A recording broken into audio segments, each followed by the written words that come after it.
Good morning, y'all. I'm going to take you around and show you a few things I have got accomplished within the past week because I've really been on top of it, trying to get a lot done, but there's still a lot to do before the annuals come in. So by now you may have seen where I took a tour of 𝗧𝗛𝗡𝗧 Garden Center to look at the annuals and how they were looking a week and a half before I get them in my garden.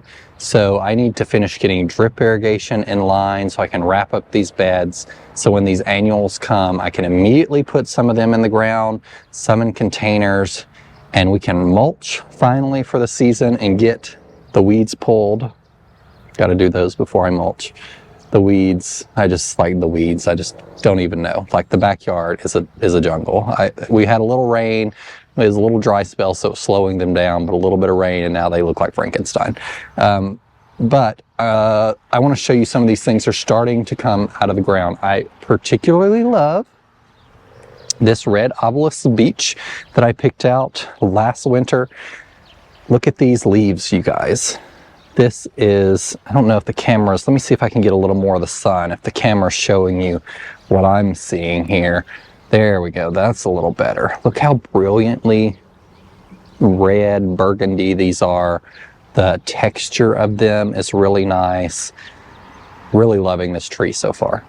So this area where I'm going to be putting a lot of the begonias and sun patience to fill in space, all this empty space until like these evergreens grow up. I need to come and move some hostas that got left still, and then there are some heuchera here that need to be moved as well. But this drip is coming out and I'm replacing this 18-inch drip irrigation with just the black irrigation tube, and I'm going to reinsert emitters where the shrubs are. And I'm going to do the same thing for the hydrangeas up there. This bed specifically gets a lot of sprinkler overspray. There's like a sprinkler right here in the lawn. There's one there in the lawn, and there's one there in the lawn. So this will have plenty of overhead irrigation, I think, for the annuals that are going here, particularly since it won't be an all-day full sun situation. So I'm not going to put any additional irrigation in this bed other than those right now. We'll see how it does this season. I think the overhead irrigation will be enough for right now. And I'm going to walk you through that process. I've already updated a lot of the irrigation and there's still a lot to do in this whole front bed. I moved the concrete container and got it planted centered in between this window here, leveled out, which was a nightmare. And then I need to come through and move some of these hostas, and I'm going to be planting some hydrangeas that I'm going to be going over in a separate video, a line of them here and a separate line of a different variety out front, and creating like a hedge of hydrangeas to kind of block this container or make it a little more shrouded at the bottom, at least during the summer. If anyone has any tips on hiding irrigation line backflow devices, that would be helpful. Previously, I had a small little white shield that I had crafted a few years ago, and it broke off. It finally rotted from the wood, and it's just a mess right now. But I'm really happy it's here because it allows me to water everything super easily. But there's a lot to do here, and I'm hoping to tackle a lot of that this weekend, dig up these hostas and get the plants in the ground that I want. That is my pufferfish hydrangea that I got last year, and I think I'm going to leave it right there, and it'll grow up and be a nice white accent in the corner, and then we'll have the macrophyllus in front of it that have some color. But as you can see, this is very much a working space right now. This is the old drip irrigation that I just kind of cut out so I could get in here. I want to rearrange how these were done and move them up against the wall. So over time, they've kind of slowly poked out of the ground. The soil has settled some, and right now it's just kind of really messy looking, and I would just have to dump a ton of mulch here to cover them. So moving them back, hiding them around the wall and down through this way will be a much better idea, so I can actually not have them and not see them and not trip over them when I'm working. So that's something I've got to tackle this weekend as well. Now, something that I said I wasn't going to do, and I ended up doing it anyway because I figured it was easier to get it done while I had the time and then come back through and plant or put some more mulch. Just mulch this entire bed all the way back. So I got it tackled. We'll be putting annuals around the very center of this magnolia here. I did get some shrubs planted, some additional shrubs I'll go over in a separate video. And I moved the little green, so these are little giant Arborvitae that were over there where I just showed you where the concrete container is, to various parts of the garden. This is one of them. They weren't getting necessarily enough sun in that location, but they still did really well. So a nice evergreen ball here. Behind it, I have a Brandywine Viburnum. It's kind of planted closely right now, but I think it can grow up a little bit and kind of like be more upright in a focal point there. And we'll see how this does here. I may have to move it somewhere else. Arborvitae, in my experience, tend to move pretty easily. I've moved one of my big green giants a year and a half ago, and it was already like probably it was at least 8 foot tall. That was a beast to move. But they have relatively shallow root systems, and a lot of people don't like them because they think they require a lot of water. I have not found that they require any more water than a lot of the other things in the garden do, especially after they get established. So I've seen some comments before like, don't plant Arborvitae on my channel because they require so much water. I haven't had that experience. I mean, if you put something in the ground and you don't water it, it's highly likely going to die. It has to get established at least for a good year or so, and then they can have, you know, a little more rain to do whatever they want.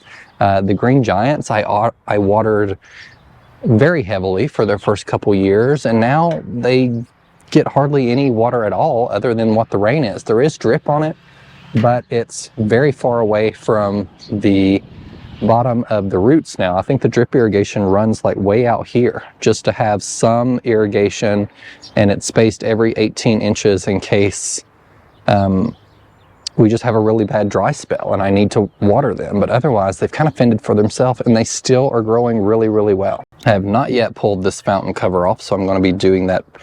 I don't know that I will get to it this weekend, but sometime this week it'll be an easy after work activity. But check out these Salvias since I showed you the last video. This is back to the Fuchsia, proven winners.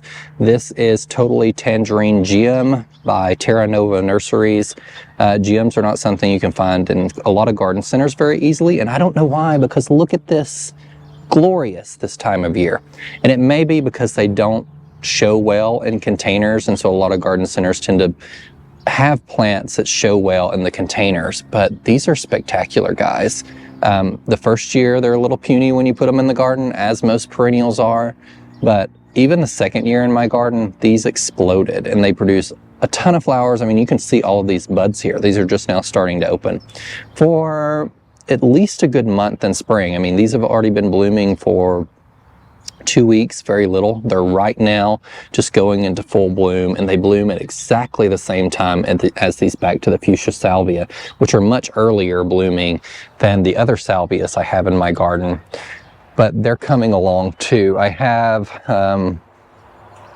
Perfect Profusion, I think I added last year, and they are just now starting up a little bit. We got some catmint action going on. This is cat's pajamas.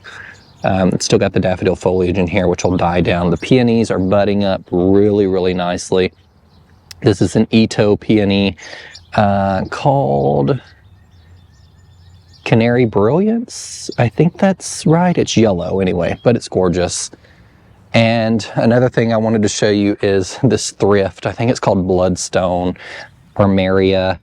And it looks like little truffula trees this time of year, and it blooms almost all summer. It just continues to put out blooms. Little lull probably in the middle of summer, like most perennials when it's so hot, but it thickens up slowly, so you can see it starting to spread a little bit. This is actually grass that I need to prune out, but it does grow a little bit, and eventually this will be a nice little carpet. May have to dig back this lawn a little bit to give it a little more room. I don't want it creeping into the lawn, but I just love it. I'm going to wait until next week to do the video on what did and did not make it in the garden, or more appropriately, what did not make it. I am having a lot of things that I added fall of 2021 to my garden from that big shrub shipment that I got from Spring Meadow. Struggling. A lot of the smaller things that you don't see in garden centers around here as much, and it may be why you don't see them in garden centers, because they don't do maybe as well here, and garden centers aren't selecting them to provide to consumers because they just have to replace them. So that's one thing I encourage. I buy a lot of stuff online, as you know. That's a risk you take. I would highly recommend you buy a lot of stuff from your local garden center because they know what grows well here.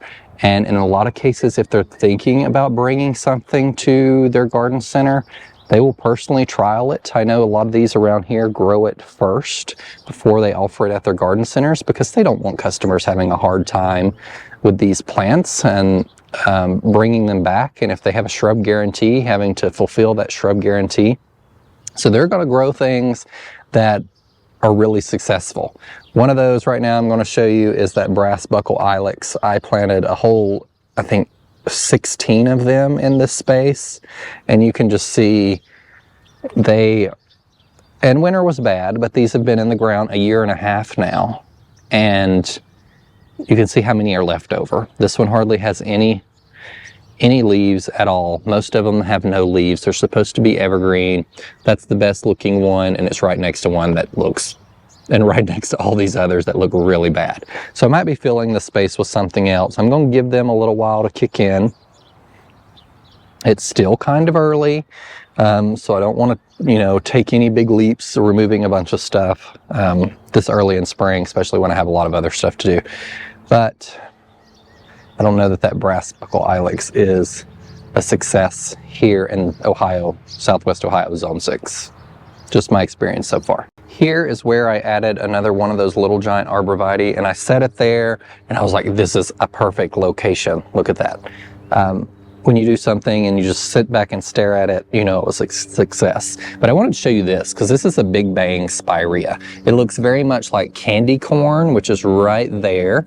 But in the spring, it comes out in these brilliant orange and yellow. And I posted a photo on Instagram the other day. It was absolutely gorgeous.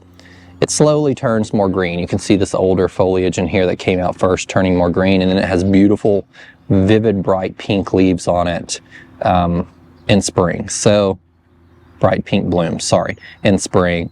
And right now, I just love the way it comes back in the spring because I was not expecting it to be this originally. I purchased this as a discount plant at Lowe's, I think, at the end of the season when I was just trying to purchase stuff to fill this space back here, all of this space. Not really having looked into it too much, and there's some great spireas out there, guys, and this is one of them. I think it's Double Play, Big Bang. Definitely check it out if you find it in your local garden center and you're into spireas. They attract a lot of pollinators early in the spring. So I had a trio of those little giants up front, and I stuck the other one right here. This one doesn't look as good. Hostos were kind of blocking the bottom of it, and it wasn't getting enough light, but I think it'll do a much better job here where it gets a little more sun. And these plants are probably 4 to 5 years old as well in the garden, and they have been rock stars for me.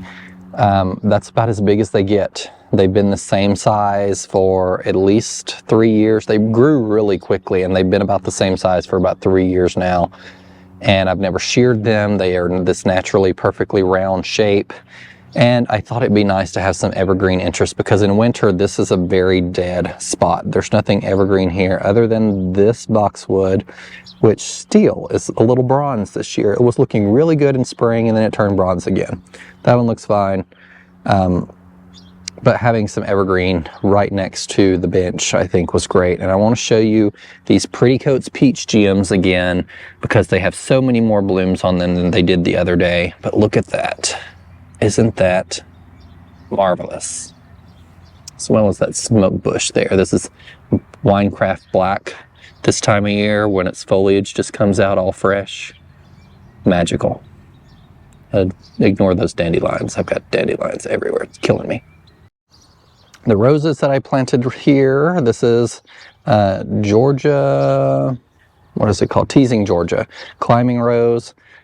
Huge success this spring. It has put on a ton of growth. I need to start training these better up the arbor here that I have, or the moon gate, because I want these to grow eventually up all the way over, and we'll see how they do in our climate. Sometimes climbing roses have issues with the canes dying back over winter, and we did have a lot of that this winter because it was so cold. So I don't know that I'll ever be able to have them completely over the moon gate, but that is the goal. As you can see, I cut them back pretty severely this year because there was a lot of dead growth, but all of this is fresh and new already this spring. Ooh, we got some allium action starting too. Look at that. And all the weeds. All right, guys, we're gonna stop the video here. My GoPro is running low, and the weeds, the more that I see these weeds, the more I'm getting stressed out making this video. So we're gonna focus on cleaning up some of those weeds in the next week, and then I'll come through and show you some more beautiful things. Thank you guys for joining me, and remember, in a world full of hate, be a light. Take care, everyone.